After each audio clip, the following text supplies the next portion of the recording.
Bonjour et bienvenue à l'atelier pour un des derniers épisodes de la fabrication de cette guitare classique. La dernière fois, on a fait la préparation du support. On a mis du fond dur, en fait de la gomme laque diluée à 50%. On a vu qu'il n'y avait pas besoin de bouche-port du fait qu'on n'utilise pas de bouche-port par tradition sur l'épicéa ou sur le Spanish Cedar quand c'est une guitare flamenco. L'épicéa, c'est quand c'est une guitare classique. Et puis, l'ivoire rose n'a pas besoin de ça non plus. On va enfin pouvoir commencer notre finition, et c'est maintenant.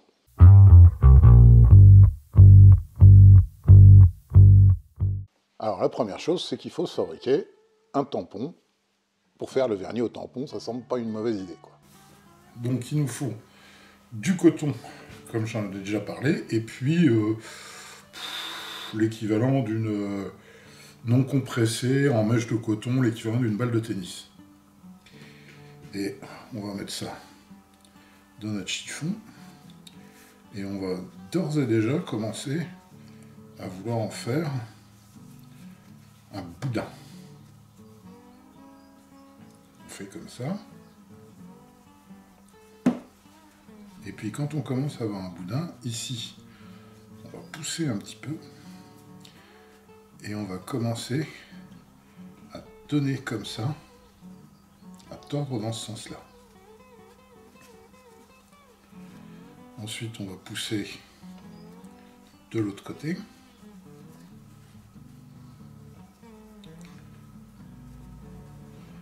Et de l'autre côté, on va faire exactement la même chose, sauf qu'on va le faire dans l'autre sens.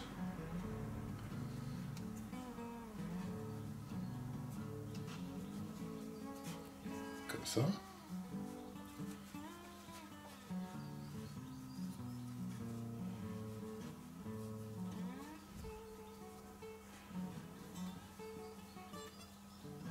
On va vraiment bien presser notre mèche.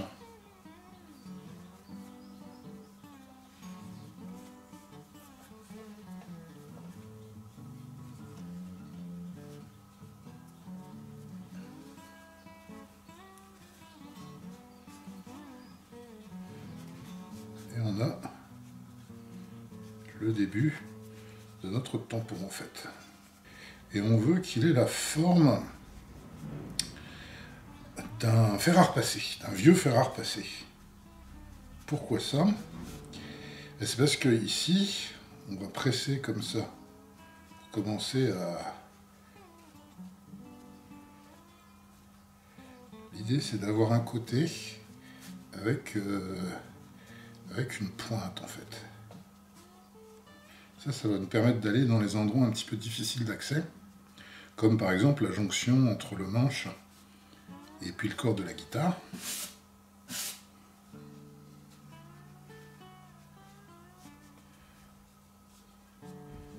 Et quand on commence à avoir une forme un peu satisfaisante, on va commencer à charger. D'abord, surtout pas ça. Alors, il y a une règle absolue, mais absolue. C'est quand on charge ou qu'on recharge le tampon, on fait ça dos à la guitare. Parce que si jamais je suis en face de la guitare, qui est derrière moi là, si jamais il y a un petit peu de gomme laque ou d'alcool qui gicle pour une raison X ou Y et que ça tombe sur la guitare, le temps de prendre un chiffon pour essayer d'essuyer, il sera déjà trop tard, il y aura une trace. Donc ce serait la misère, quoi. Donc le mode de fonctionnement, c'est je bosse sur la guitare, j'ai besoin de recharger le tampon, je me retourne, je prends ma gomme laque ou mon alcool et je fais ça dos à la guitare. Et au chargement, en fait, je vais alterner gomme laque, et il faut en mettre, hein, parce que il y a toute la mèche à imbiber.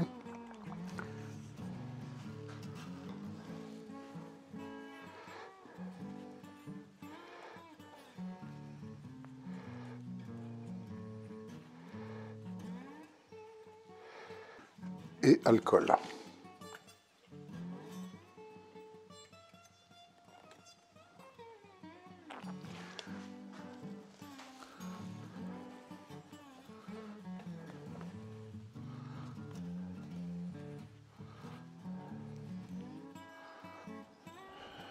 et il faut en mettre pas mal parce que, en fait, ce qu'il faut, c'est qu'au final, quand on tapote comme ça, la main soit légèrement humide, mais qu'il n'y ait pas de liquide dessus, quoi. C'est ça.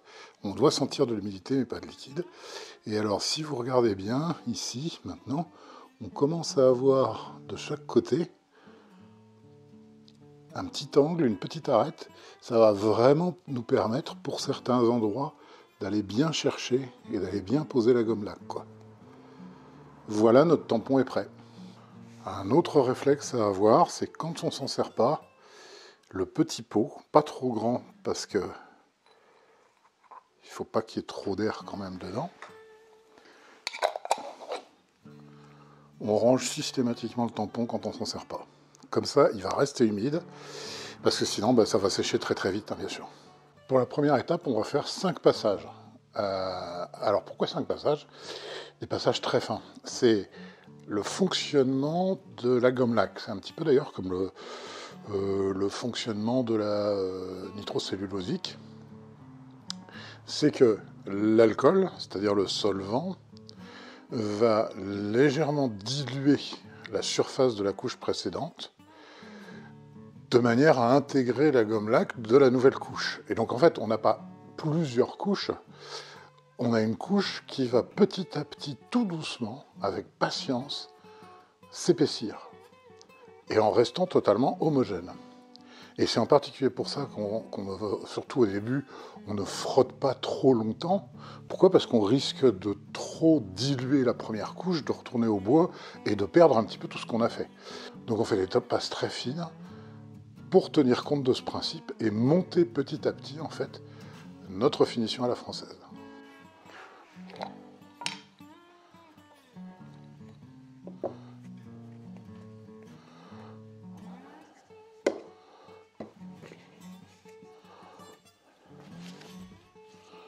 On charge notre tampon.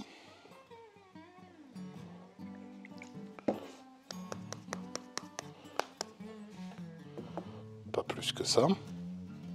Et on va utiliser une certaine méthode.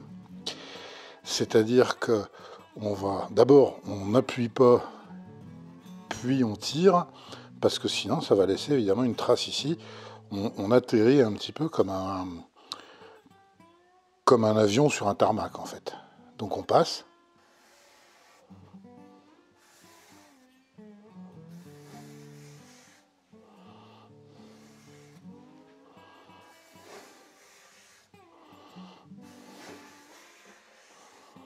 Et on entend au son. On va développer 2 sens, en fait. Le premier sens, c'est au son. Pour l'instant, c'est un peu granuleux. Le son, c'est tout simplement parce qu'il n'y a pas encore beaucoup de couches.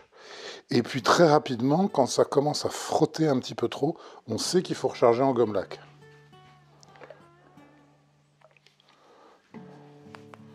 Dans cette première phase, on utilise de la gomme laque pure.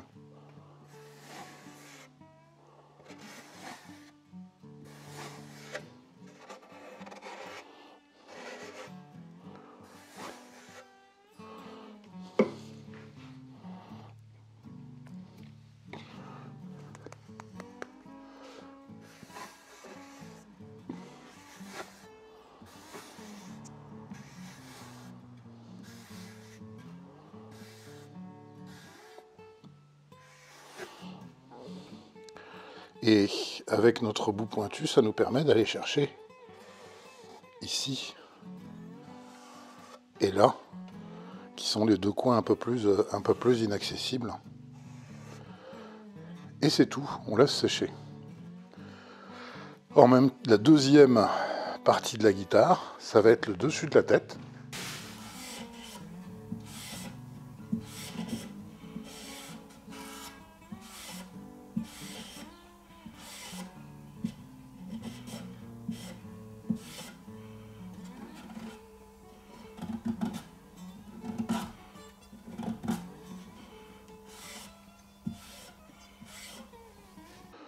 On voit ici que la teinte qui est encore présente sur le dessus de la tête a sali notre tampon. Donc quand notre tampon est sale, il y a une technique toute simple. On a là 2 bouts de chiffon propre, on met de l'alcool, Et on le récupère comme ça. Ensuite, on va faire les éclisses. On démarre du dessous ici. Et on va faire en démarrant plus loin que la jonction ici. On va faire une passe. On se sert à nouveau de cette partie-là pour bien aller ici comme ça, une seule fois. Une deuxième passe.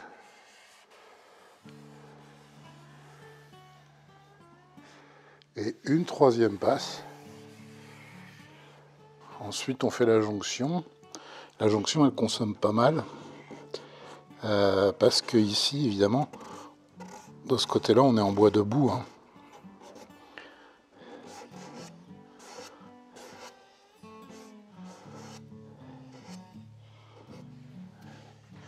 Et on fait le dos.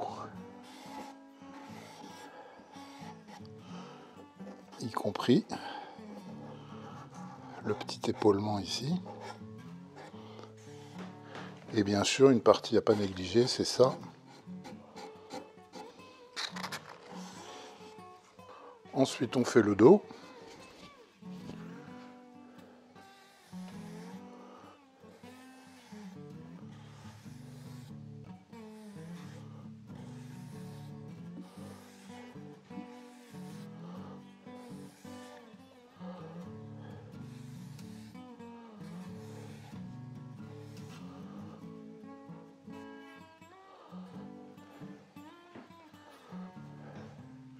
Vous voyez qu'on a encore enlevé du rose. Donc on nettoie.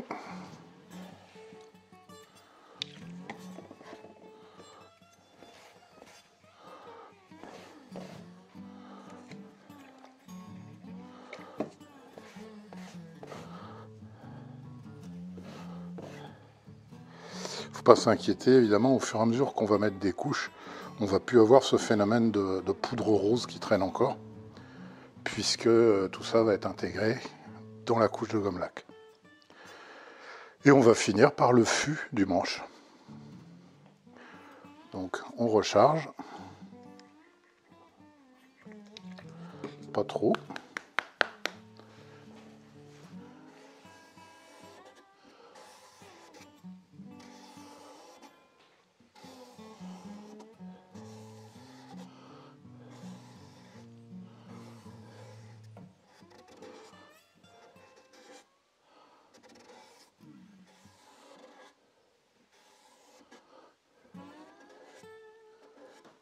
Et on n'oublie pas le chevalet.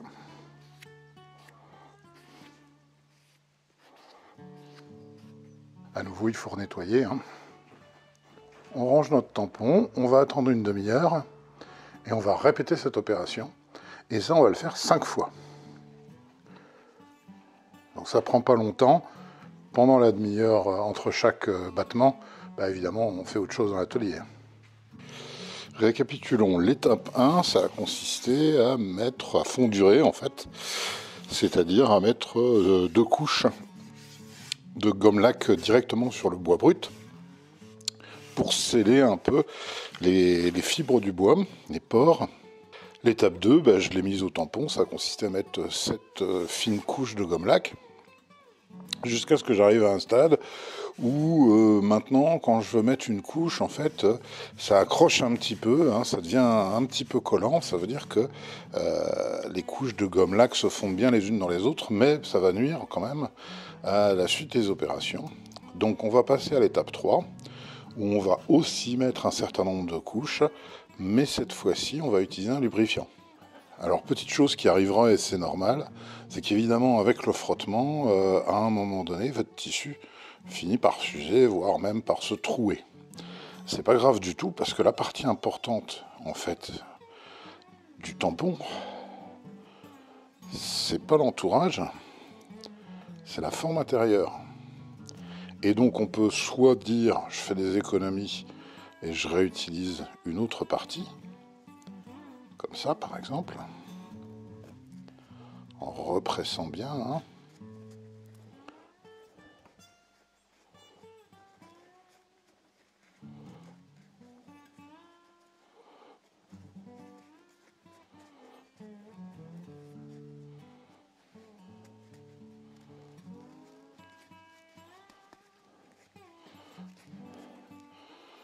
Ou bien, bah, à un moment donné, faut carrément changer de tampon.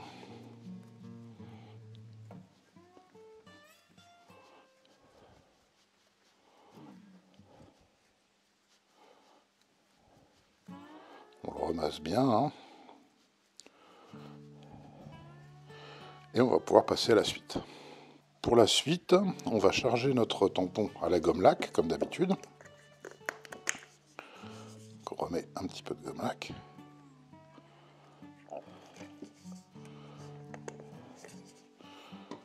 Et on va un petit peu ajouter quelques gouttes d'alcool, pas beaucoup.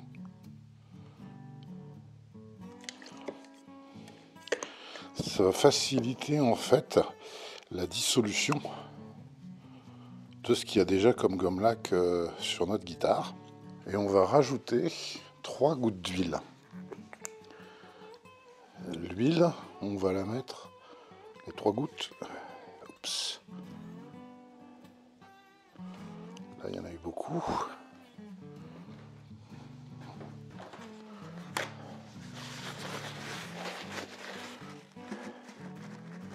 Pour éviter de se gourer en dosant, on fait ça sur le film étirable. 1, 2. Là, c'est bon.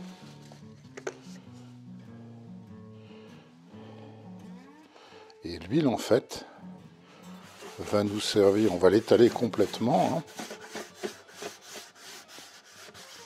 et elle va nous servir de lubrifiant. Donc on commence par y aller main légère.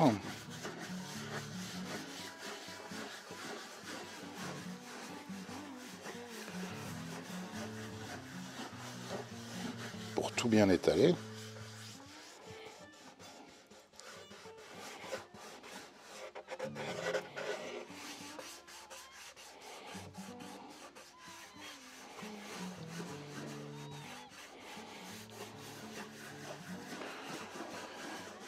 Et on va pouvoir appuyer un petit peu plus. Sans forcer bien sûr. Hein. Mais ça permet de faire descendre évidemment de la gomme laque qui est contenue dans la mèche de coton du tampon.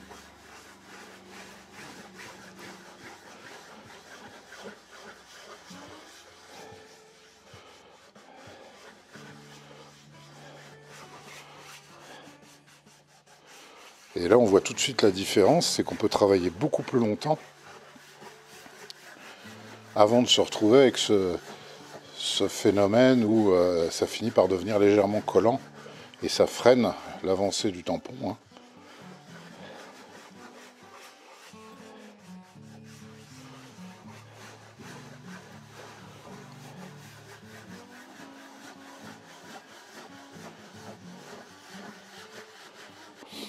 Et on va utiliser la procédure habituelle, c'est-à-dire que là, on a fait la table d'harmonie. On ne remet pas d'huile. Il y a ce qu'il faut. Mais on refait une passe sur la tête.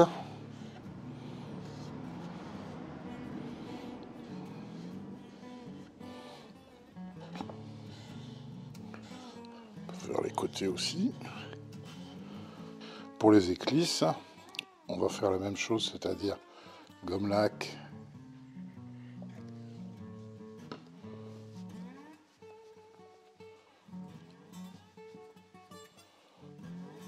alcool, quelques gouttes. Mais bien sûr, on ne peut pas mettre l'huile, il n'y a pas de surface plane sur les éclisses. Donc on va mettre l'huile en fait sur le tampon. 3 petites gouttes. Comme ça. Et là, ça va nous permettre de passer l'éclisse.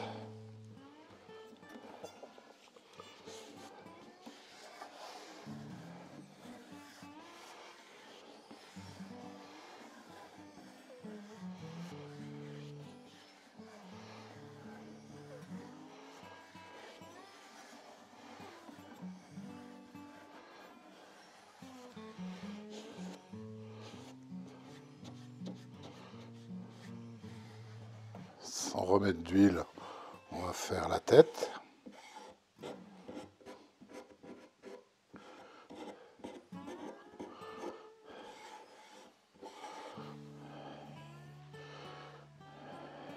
Et on va faire le manche.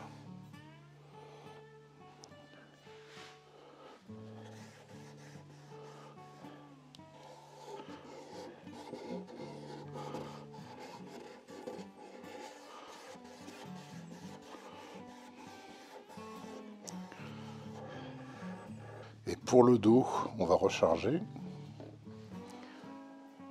Gomme lac.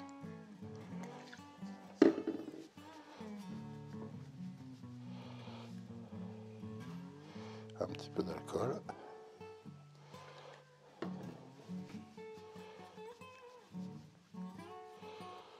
Et là, on peut mettre les 3 gouttes d'huile sur le dos, puisqu'évidemment, on a une surface plane.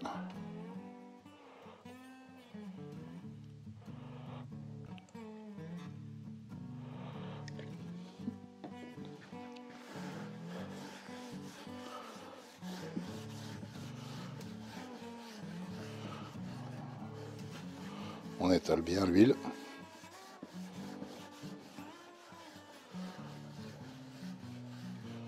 Et après, on peut travailler.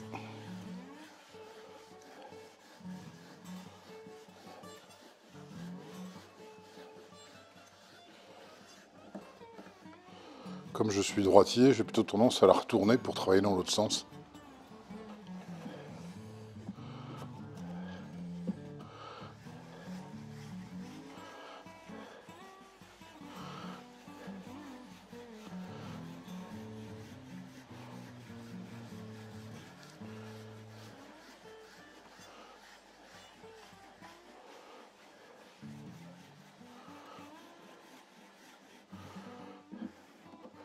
On fait des ronds, des 8.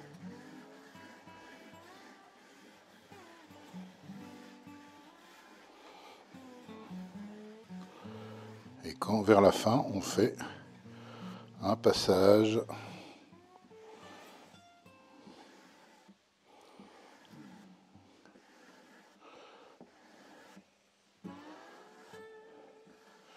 comme ça. Et bien sûr, on n'oublie pas le chevalet. Ce que j'ai fait, c'est que pendant 5 jours, j'ai fait 4 sessions par jour. Ce qui fait 20 couches ou 20 sessions plutôt. Alors ça peut sembler monstrueux, mais ça veut dire que depuis le début, y compris la phase où on a utilisé de la gomme lac comme fondure, cette guitare n'a reçu que 20 grammes de gomme lac, parce que le reste s'est évaporé bien sûr. Ensuite, j'ai attendu, après ces 20 sessions, j'ai attendu 5 jours à nouveau pour que la gomme lac finisse vraiment de se solidifier. Et comme par différence de densité, comme avec l'huile et l'eau, est remontée à la surface toute l'huile. Et donc, quand on passe sa main, on a la main un petit peu grasse. C'est vraiment pas beaucoup d'huile, parce que c'est pareil, on n'en a pas mis des tonneaux. Hein. Mais ça se sent légèrement. Alors là, quand on pourrait se contenter de cette surface-là et dire cette surface, elle est nickel, etc. Mais en fait, quand on regarde, on a eu, il y a des endroits où malheureusement, il y a un endroit ici, et puis un endroit là où il y a eu une petite poussière qui s'est retrouvée inclus dans le truc. De l'autre côté, on a ici un petit peu de fibre ici et ici. Un petit peu de fibre ici aussi. En fait, c'est une fibre qui est un petit peu plus haute que les autres. Et donc, ce qu'on va faire, c'est qu'on va prendre de l'abrasif, du 1200, une cale en plastique. Et comme abrasif, j'ai utilisé le Tollcut de Kovacs, qu'on avait déjà utilisé il y a très longtemps sur la guitare du Parti communiste, je crois. Et on va vraiment passer uniquement sur les endroits qui sont nécessaires avec ce 1200. Donc je vous rappelle, c'est autocollant. On le colle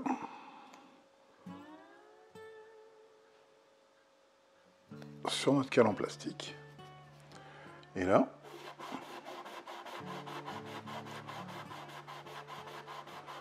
on n'a vraiment pas envie d'enlever des tonneaux, hein. On veut juste que les petits défauts disparaissent, c'est tout. Et on fait que les endroits où il y a des défauts, hein, au 1200.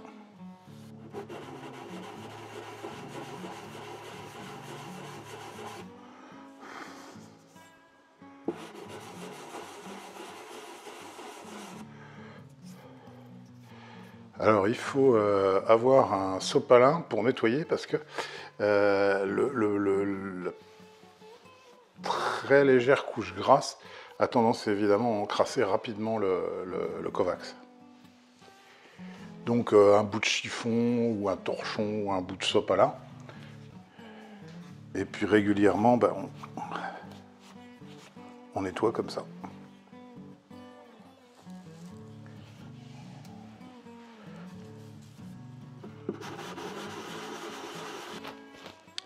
Et là, il a complètement disparu. J'ai le même ici. Ça vient aussi, ces petites fibres qui apparaissent, ça vient aussi d'une chose, c'est qu'évidemment, j'ai fini cette guitare, la construction, je l'ai finie en hiver. Il y avait un certain taux d'humidité. Là, on commence à s'approcher du printemps, voire de l'été. Évidemment, ça se rétracte, ça se dilate. Enfin bon, c'est du bois vivant.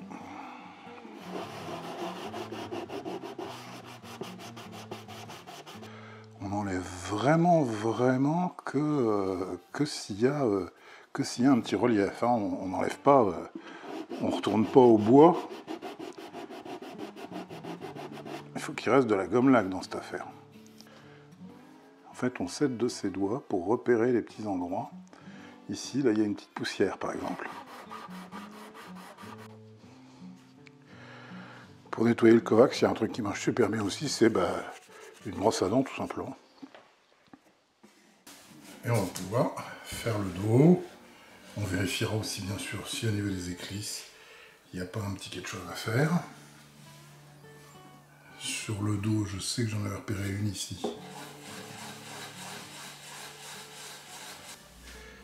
Et là, ce qu'on va faire, c'est qu'on va prendre du 1800 souple, c'est-à-dire sur tissu, pour juste égrener la surface avant d'attaquer l'étape suivante. Et ça, on va le faire sur la totalité de la guitare.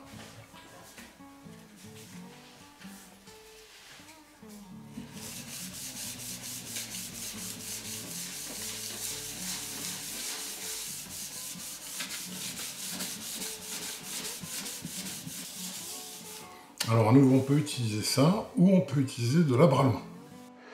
L'abralon n'existe pas en 1800, et dans ce cas-là, il faut toujours prendre au-dessus, hein, vaut mieux...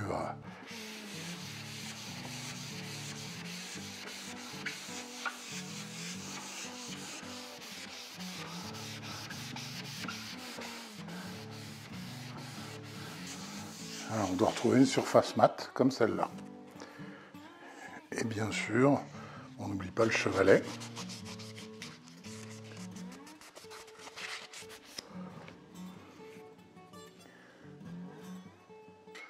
Bon, on a assez bossé pour cet épisode, hein. On est passé par des hauts et des bas. Hein.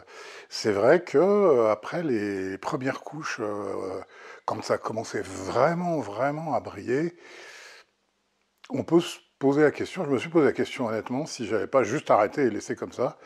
Et puis en fait, le secret d'une très belle finition, c'est la patience. Et en ce qui concerne la finition à la française, le nombre de couches.